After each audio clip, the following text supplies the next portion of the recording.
you believe God is behind events in history? Let's look at the incredible history of a nation that appeared dead for centuries before coming back into existence in the Oracle.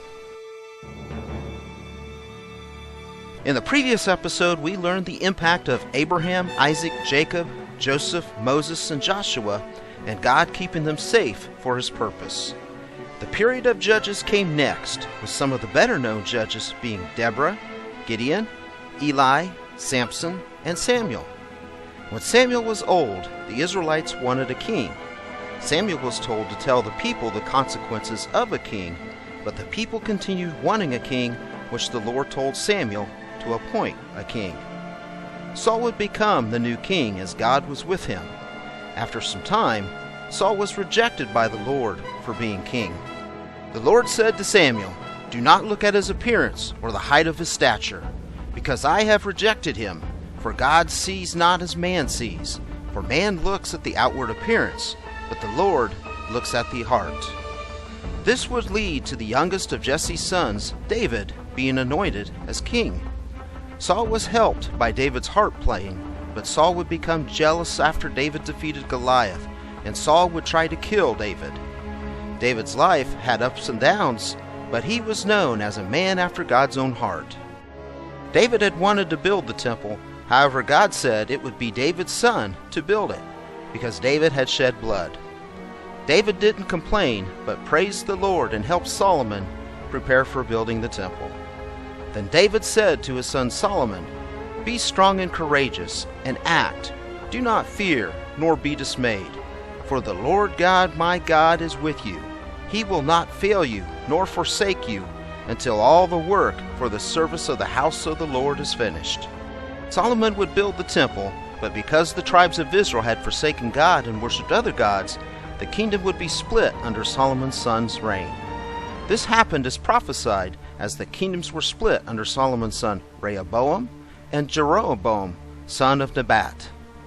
Israel, the kingdom of the north, would have kings: Jeroboam, Ahab, Jehoram, Jehu, Hoshea, and others. Hoshea would be the king when the Assyrians took them away in 722 BC. Judah, the kingdom of the south, would have kings Rehoboam, Asa, Jehoshaphat, Hezekiah, Manasseh, Zedekiah, and others.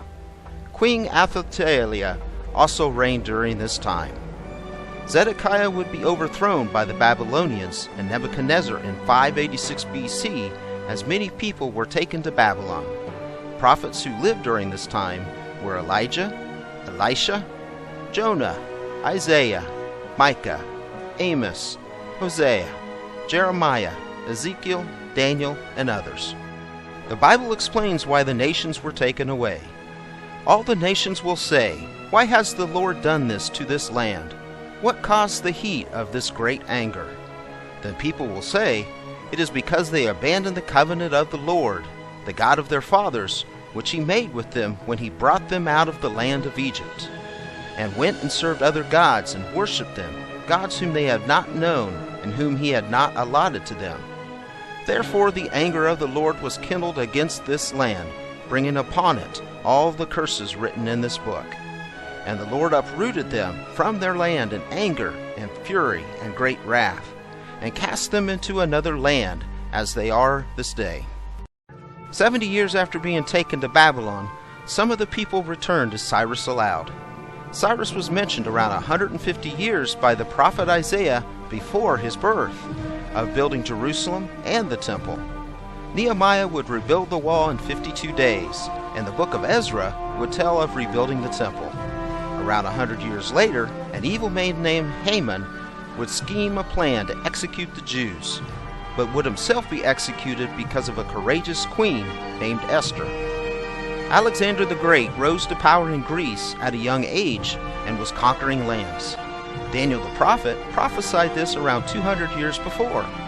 Historian Josephus mentions Alexander's request for men and provisions from Jerusalem, but was denied as Alexander was occupied battling the city of Tyre at that time. The high priest, Jaddua, was hearing of Alexander's coming, was in agony, but he and the people made sacrifices to God to protect them. God gave the high priest a dream of the people wearing white garments, opening the city gates, and to go meet Alexander in priestly attire without fear. Alexander had a dream before going to Jerusalem with the high priest, assuring him he would defeat the Persians and would sacrifice at the temple. With the city gates open and being greeted, Alexander the Great didn't need to conquer Jerusalem. Daniel had told of 4 great kingdoms, the two-horned ram of Media and Persia, and hairy male goat of Greece, conquering them. The Romans would come next, and Jesus would be born during the time the Romans were in power. Jesus would say, but he answered them, "You see all these, do you not? Truly I say to you, there will not be left here one stone upon another that will not be thrown down." This would happen decades later, in the year 70 AD, when the temple was destroyed, and Jerusalem renamed Aelia Capitolina, and Israel to Palatina by the Romans. Wrapping up, we've seen that history marches on with new faces and challenges. The people mentioned had challenges they had to overcome. There were challenges to the wall around Jerusalem and temple being built. David had challenges to his leadership and even him living. Alexander the Great posed a challenge to destroying Jerusalem, but dreams by the high priest and Alexander himself prevented that. Each of us has challenges, whether physical, relational, emotional, spiritual, or something else.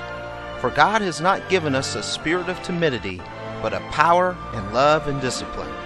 For whatever is born of God overcomes the world, and this is the victory that has overcome the world, our faith. Many of these people overcame challenges, and so will we if we put our trust and faith in God. The next episode we will focus on a year, what a jubilee is, and look at the foreigner and the measurer. If you're not following Christ, make today your day of salvation by clicking on the salvation prayer video to shortly follow. God bless you. I agree in the name of the Father, and of the Son, and of the Holy Spirit.